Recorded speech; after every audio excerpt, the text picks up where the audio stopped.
one lesson that you learned from the Grand Canyon is about how we humans like to ruin things, and we could use how we're slightly ruining the Grand Canyon as a cautionary tale as we as humans are starting to think about how we will behave on the moon.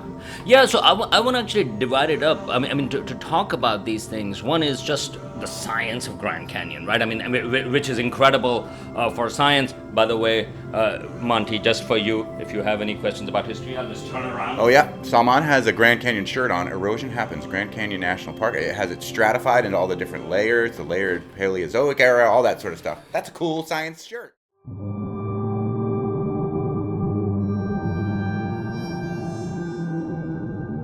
Time for some more kitchen table astronomy and geology with Hampshire College, former Hampshire College astronomer. I'm going to get used to it eventually. It's only been 15 years I've been saying it like that. 5 college astronomer and the head of Kainaat Studios, Dr. Salman Hamid, Mr. Universe. I am drinking coffee out of this arts and craft movement, culturally appropriated indigenous art mug that you got. And we are also joined by an actual Navajo piece of art, a Navajo stargazer, because you... Star chaser, because you were just at the Navajo reservation in Arizona at the Grand Canyon. Yes, thank you. And I should also mention that after that, I didn't want to skip that, I was also at Solid Sound Festival. Yes. With Jeff Tweedy and others of Wilco. We got to talk about stargazing with John Steerett from Wilco, the bass player, about I go to Monhegan Island. That's the best I've ever seen the night sky. And for the record, he said that a bunch of them are astronomy enthusiasts in the band. Yeah, that's cool. And so I'm waiting for them to call out, like, are there any astronomers in the crowd? You know what their favorite stargazing is? California stars. That's right, but they do know that some of the stars are setting suns. Yes. Each one is a setting sun. Anyway, that's all the Wilco. That's enough Wilco for today. That's right. We had plenty of Wilco over the weekend. But tell us about your time at the Grand Canyon and what you learned there and how it relates to astronomy in some ways. So it was an amazing trip. This was the second time that I'd been there, but the first time with my family. So if you haven't been, do go. There is a reason why a lot of people go there, and it's a reason why grand. It's one of the wonders of the world, natural wonders of the world. And the one thing I would say is you have seen probably a lot of pictures, and you go with very high expectations of how it is going to look like. And this is one of those cases where when you go, and again, I've done that twice, and every time, it is grander than you can imagine. You cannot set your expectations high enough to how amazing it is. And one of the reasons is that when you go to the Grand Canyon, and overall it's around, overall it's about 275 miles long. It's about 20 miles or 18 miles wide and about a mile deep. So you're looking at a huge crack in the earth, in some sense. And pictures give you a part or a bit of it. And you see that too. When you're seeing it with your eye also, you're not seeing the whole canyon. Mm-hmm. Nevertheless, that depth in all directions, and in some ways you are surrounded by it. That type of thing you cannot get from pictures. Mm-hmm. You cannot get from video. You have to be there to experience the grandeur. And now I'm going to talk rather from grandeur of the Grand Canyon. And you really feel, first of all, how tiny we are, because here you have this feature which is, so definitely a few million years old, but if you go back, the earliest rocks, and we're going to talk a little bit about it, are about 2 billion years old. And Earth is 4.5 billion years old, and the universe is 13.8 billion years old. So, and here we are talking about billion with a B, right? And so here you are looking at exposed rocks in some ways that give you Earth's history. In fact, the way I would describe it is that if you wanted to study history of the Earth, well, what you needed was a river to cut through the rocks over a period of time to expose all the different rocks in there. And that is what has happened at the Grand Canyon. And just one more note about the beauty of it. I mean, I grew up in Karachi in Pakistan, close to the ocean. I love the ocean. I still sort of like, every year we make sure that we spend at least a few days at the ocean, because for me, it's like you can look at the ocean. It's the same ocean, but you can just keep on looking at it all day long, because in some ways it's in constant change, but it's all the same with a huge horizon. And it's always, you get up, and even though you have seen the ocean, you take a deep breath and you go like, here's the ocean. And with the Grand Canyon, we were there for a couple of days actually, and we were staying at a hotel on the rim. And to me, that's what it was, looking at the Grand Canyon every day. You would come out, or any time, you would come out and see the Grand Canyon, and in some ways it would be like, there it is. Because there is something, even though it is static, but it is so big that it gives you an enriched feeling with that. And I think a little bit of it, just like seeing the ocean, it gives you this feeling of how little we are. And here is this big ocean, and I should say with space as well, right? Looking up.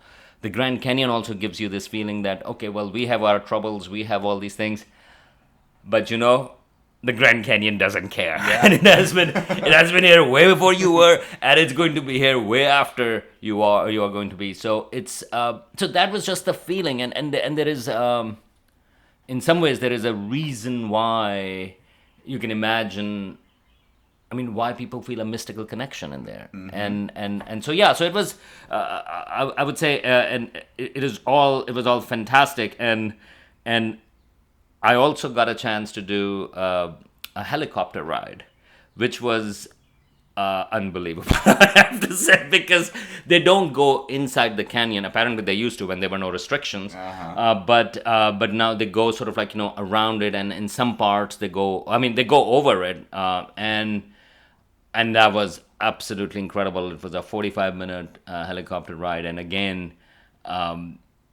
it was mind-blowing. It was literally mind-blowing, and I still get chills actually thinking about it. So yeah, so that was really cool. One lesson that you learned from the Grand Canyon is about how we humans like to ruin things, and we could use how we're slightly ruining the Grand Canyon as a cautionary tale, as we as humans are starting to think about how we will behave on the moon. Yeah, so I want to actually divide it up. I mean, to talk about these things. One is just the science of Grand Canyon, right? I mean, which is incredible for science. By the way, Monty, just for you, if you have any questions about history, I'll just turn around. Oh yeah, Salman has a Grand Canyon shirt on. Erosion happens. Grand Canyon National Park. It has it stratified into all the different layers, the layered Paleozoic era, all that sort of stuff. That's a cool science shirt. Yeah, so there is a lot of great science, and in some sense, I mean, you can actually think about, again, in parallel to the moon, well, there is the science aspect to that. And that history is incredible. As I mentioned, the bottom layers are about 2 billion years old. But again, when we think about these things, we know that it was under the ocean. And when I say that, a lot of people would think, oh, the Grand Canyon was at some point flooded by the water over there. Well, actually, that is not the case. Because when we are talking about hundreds of millions or billions of years, then you have plate tectonics that comes in, which is that the continents are not static, but they move. And they are the reason why, in some sense, how the mountains form and the volcanoes are, because they float on the magma of the earth, sort of like, so they float on it. And so there was a supercontinent, sort of like, called Rodinia.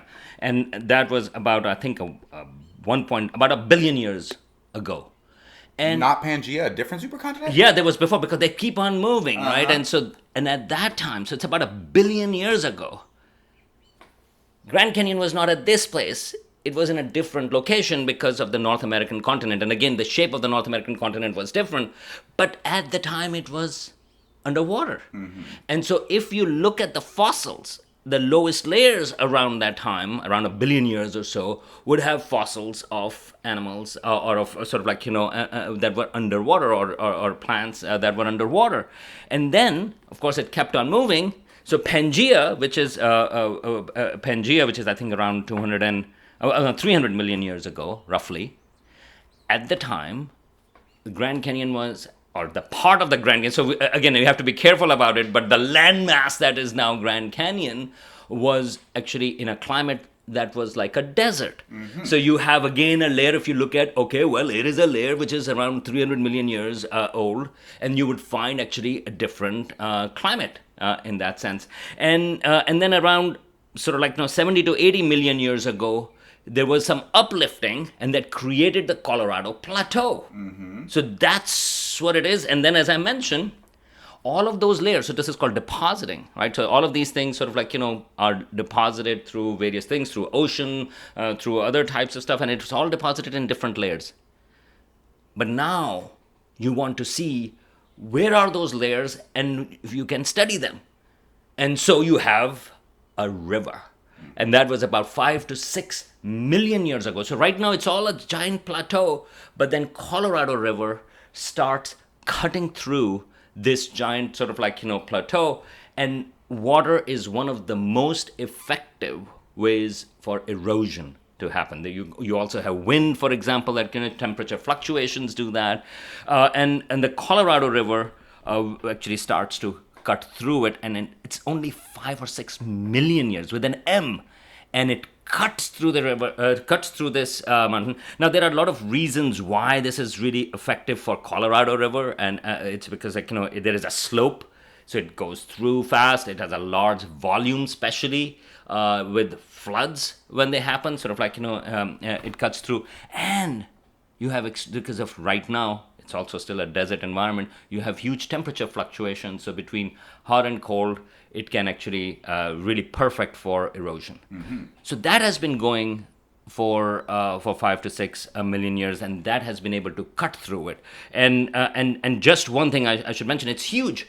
But by the way, there is a canyon on Mars also, which is much bigger, but formed in a different way. That is called Valles Marineris.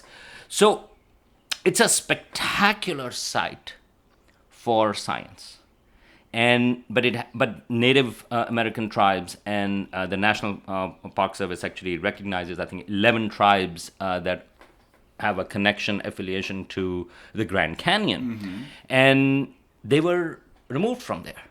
In fact, the last tribe, the Hopi tribe, was removed as late as 1928, and to me, one of the things that was disturbing in some sense was the fact that when we went to the Grand Canyon, and this is in 2026, in June of 2026, there really wasn't any much mention of Native American history in there. There were actually some plaques that actually talked about, well, of course, there are some names, there were places that were renamed for Native American names over there, but not much more in there. And I did look for it, of what happened, and I found some news items regarding that because of the Trump administration, so directives about anti-DEI or whatever you want to call it, or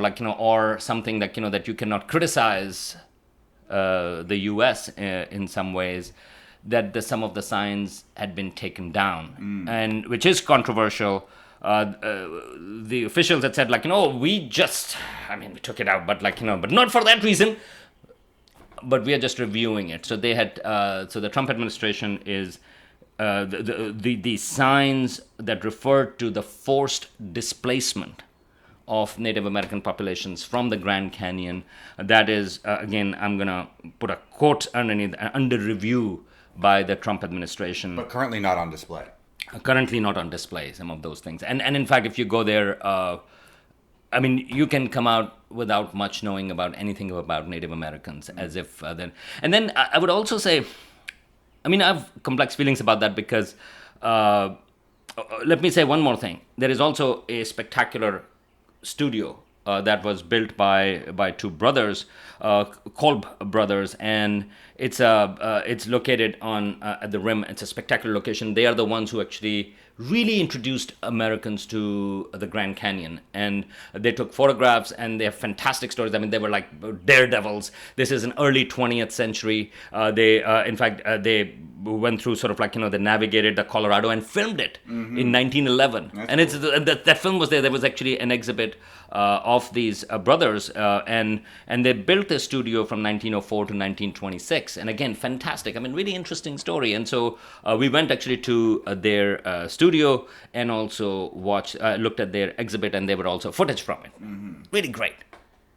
Zero mention of Native Americans. Yeah. I mean, there is no way. And I've read about it. They have good relations, for example, with the Hopi, but no mention at the exhibit. And it is as if history really started when white Americans got there and started exploring. And they're like, oh, wow, this is so great. But no mention of the people who had been living over there.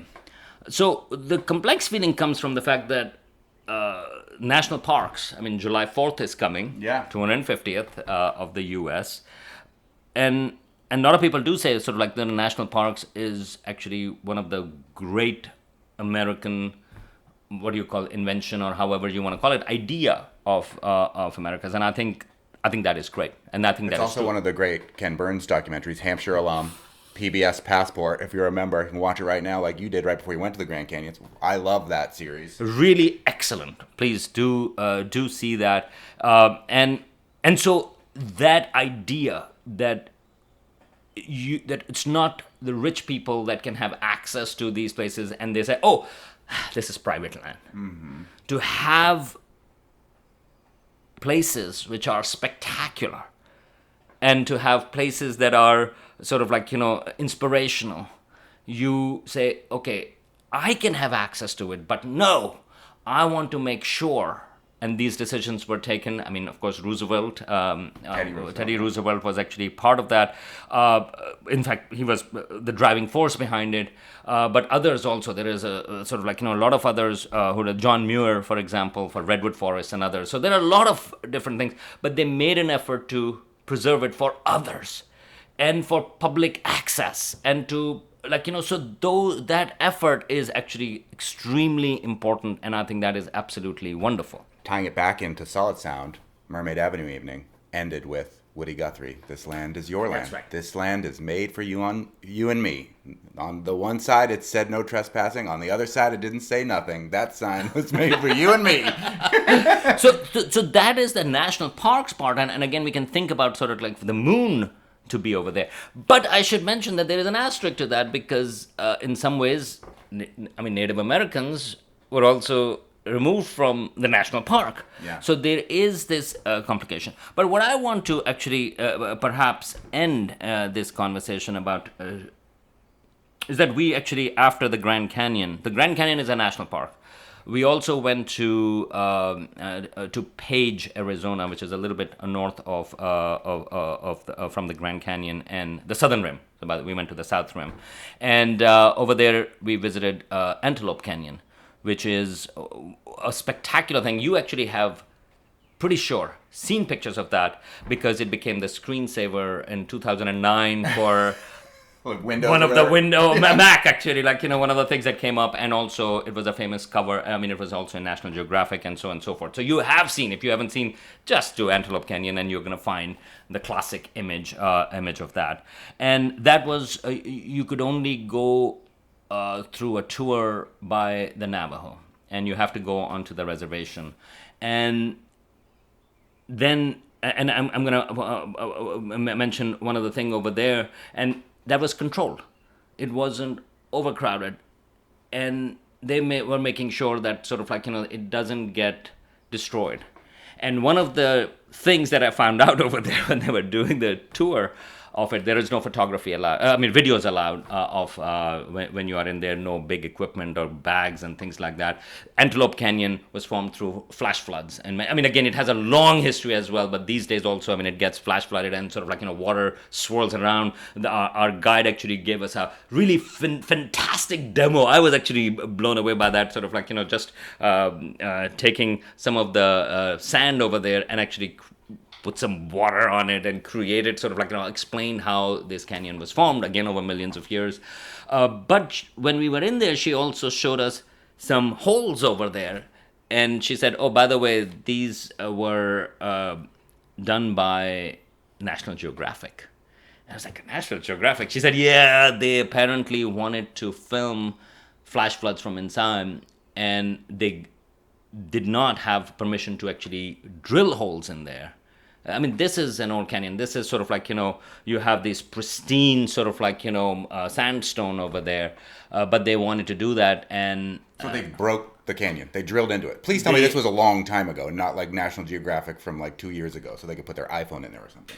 No, but it depends upon what your long time is. It's the 1990s. Oh, wow. Yeah, so you should have known better by then. Right, National and so Geographic. and they from what she said, I don't know the details about that, but what she said was like they did not have permission to do that, and they had also warned them about flash floods over there, and but they did that anyways, and their equipment was all actually taken out when the flash floods came in because it just swirls through sort of like the canyon.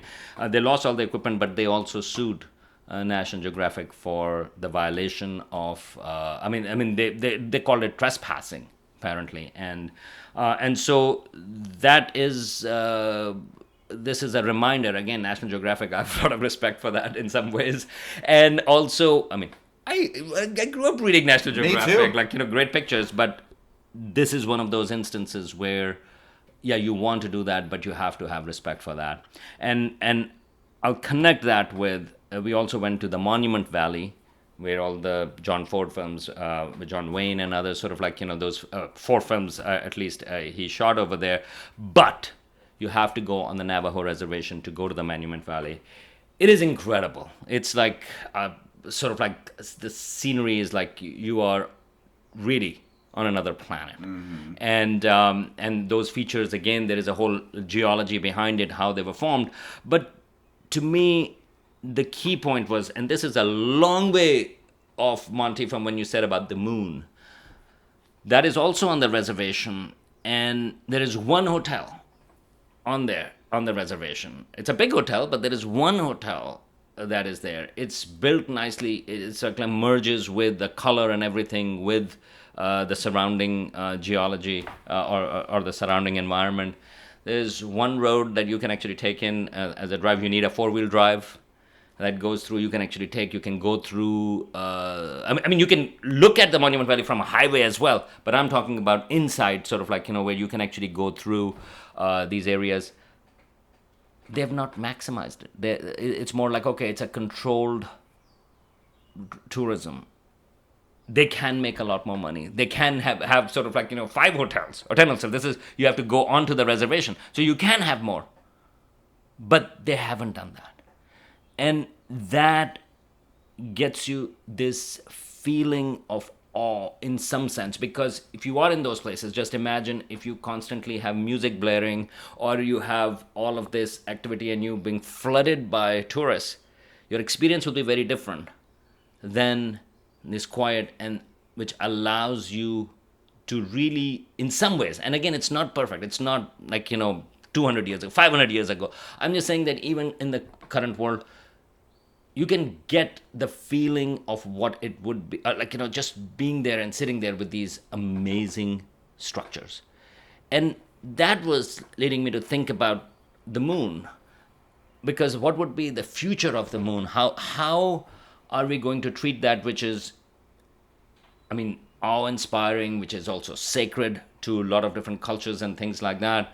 And right now, there are really no rules regarding that. People are planning for mining, and so in all of these cases, by the way, Grand Canyon, there were attempts to mine. There was opposition for it to be created as a national park. Actually, it became a national park despite of opposition. Niagara Falls never became a national park, and if you go over there, I mean, it's like, commercialization is actually very high. And so, how do we think about the moon? And to me, I mean, national park is one option, or the way, and even better, I mean, I think the way the native groups have taken, these indigenous groups are taking care of these places where, yeah, it's not that you cannot go there, but it's not capitalism gone amok. And I think, I mean, there was a clear sense that the people who were organizing this, or who are taking care of it, they understand its importance. They appreciate, not just understand, but appreciate what kind of a natural wonder there is. And I think in some ways that sense is needed. And in contrast to that, and I should mention this because in contrast to that, I should mention, did glamping. Because, like, on our way out, this was a big trip, okay? Yeah. So my son, who's 13, so, I mean, for him, it was, I mean, he actually loved the other stuff too, but he was like, oh, a tent outside, like, with sort of like, nice, and this was a clear sky resort, so it was under the stars, again, close to the Grand Canyon, and so on one of the last nights, actually, last night we stayed over there, and I hate to report, it was sad. And it was sad because it was exactly the thing that Monument Valley or the Antelope Canyon was not. And because it was very commercial, so even though it was supposed to be all about stargazing, all about, and yeah, it was in the dark sky because Arizona is a dark sky state, but everything was done in a way that they didn't care. Mm-hmm. I mean, there was a checkbox. Oh, there's going to be astronomy, like, oh, there are all these other activities, but like so there is a cafeteria place where you can eat. There's a huge sort of like, sign which has Grand Canyon on it, and it advertises Clear Sky Resorts, whose light, which is blue, by the way, is blaring out. And I was like, oh, what is going on? People are coming in with their lights on. There was no mention of that, and I have to say the person who gave us an astronomy tour also, sort of like, he had telescopes. Let's put it this way, was not very good. Mm-hmm. There were a lot of factual errors and things like that in terms of what was being said, and in fact the staff actually were, because I talked to them about it because I'm interested in that, were saying that, that, yeah, we've been telling them, because I told them I'm an astronomer, and they got very intimidated by that. And They said, one of the guys said, I've been telling them, what if real astronomers come in? Because they say that we can actually give all these astronomy things after a 2-week course. And again, you can do these type of things, and I appreciate what they're doing, and I thought Clear Sky Resort sort of like, would be great. But that's, in my view, that's cutting corners. Mm-hmm. And there are a lot of other things about there also where it was very consistent of just great concept, great tents. Tents were amazing, by the way. Nice. But everything else around it was just like, okay, so if we can maximize the profits, let's do that. Rather than, okay, so what does it mean to have a place that everybody can enjoy the night sky? And like in the presentation of the astronomer, there wasn't any connection to indigenous constellations, indigenous cosmology. And so you put all of these things together, and to me, I had a much better time, much awe-inspiring time in some ways, as a family as well, for everybody, when we were at the Monument Valley, or when we went to the Antelope Canyon, or even at the Grand Canyon, away from the crowds, because that's why you go. You don't do, I mean, some people want to do sort of like, the Instagram or check picture. Yeah. But if you want to really appreciate it, that you need some connection. And I really hope that for the moon, we don't make it a commercial sort of like, that, oh, there is mining going on, there is tourism going on, but we don't care about what makes the moon special for humans. And unfortunately, very few people are making those decisions right now, the billionaires and a few countries that can actually send stuff over there. But I really hope that we can actually learn from the national parks, and also perhaps even more importantly, the way indigenous groups have also taken care of it. And again, I'm not generalizing it for everybody, but I'm just saying that these were the experiences that I had of going to the Southwest, the Grand Canyon, and the surrounding places. Maybe the moon can be our first international park.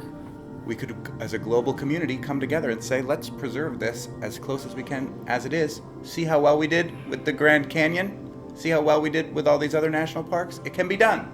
Absolutely, and I think that would be the key component. That would be the key aspect of the 200. I think that would be a gift as for the 250th birthday anniversary of the US, because that national park idea, that would be fantastic to export.